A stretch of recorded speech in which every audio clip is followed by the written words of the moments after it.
कोई साथी नहीं है, कोई साथी नहीं, एकमात्र श्री हरि, एकमात्र प्रियाजू आश्रय।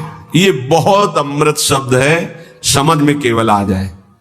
अभी इसी क्षण बिना साधना के मुक्त हो, अगर ये बात समझ में आ जाए, पर अभी तो समझ में आ सकती है कुछ मिनट के लिए, क्योंकि यहां का वायुमंडल है मदाश्रया का।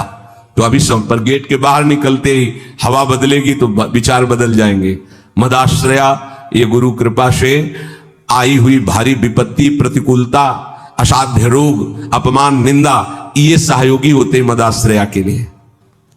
ये मदाश्रया में बहुत सहयोगी होते हैं। अब इनको कौन चाहता है, इसलिए मदाश्रया नहीं हो पाता। वो हम के आश्रित रहता है, साधना का आश्रय ले सकता है, क्रियाओं का आश्रय ले सकता है, व्यक्ति का आश्रय ले सकता है, लेकिन मदाश्रया भगवद आश्रित, और भगवद आश्रित बहुत बेपरवाह और ऐसी वस्तु मिलती जो किसी साधना से नहीं मिलती।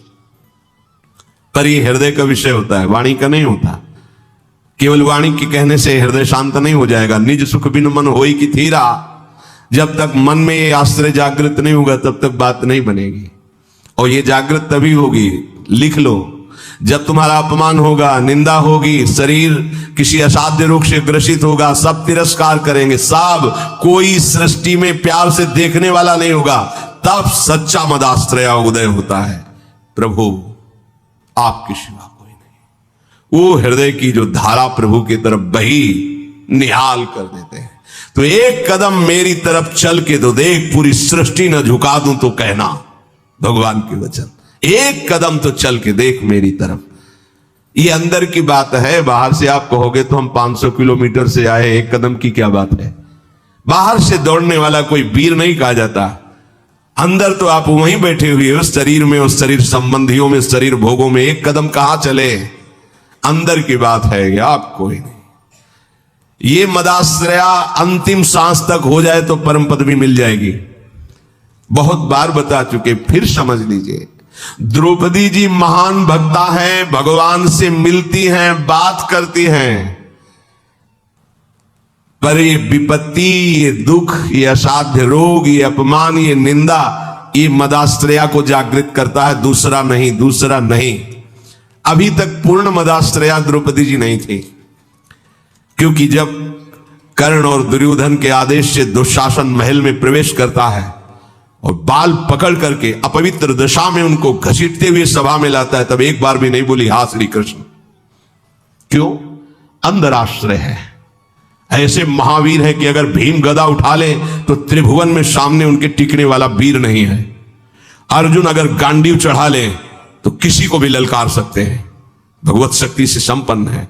अगर युधिष्ठिर जी भाला उठा ले तो सामने कोई महावीर भी टिकने वाला नहीं है। मेरे 5 पति हैं और सभा में परम धर्मात्मा भीष्म जी विराजमान है, जो महात्मा है। क्या उनके होते हुए ऐसा हो सकता है? द्रोणाचार्य जी हैं, कृपाचार्य जी हैं, बड़े बड़े वीर बैठे हुए, एक बार भी नहीं है कि मेरे श्री कृष्ण हैं। पढ़ के देख लो, व्यास भगवान द्वारा रचित महाभारत, उसका स्वाध्याय किया है पूर्व में। एक बार भी नहीं आया कि मेरा परम प्यारा मित्र श्री कृष्ण है ना, वो बचा लेगा। अगर ऐसा आता तो दुशासन केस में हाथ ही नहीं रख सकता था। विश्वास कीजिए, महल में ही केस नहीं पकड़ सकता था द्रौपदी के। गई सभा में बड़ा उपहास कर रहा है कर्ण और दुर्योधन, गंदे शब्दों से बोल रहा है, नहीं बोलना चाहिए। ऐसी धर्मात्माओं की सभा में ऐसी महान देवी को ऐसे शब्द नहीं बोलने चाहिए, बड़े अपवित्र शब्द बोले। तब उनकी दृष्टि गई तो 5 पति सर झुकाए बैठे हैं, कोई देख भी नहीं रहा है।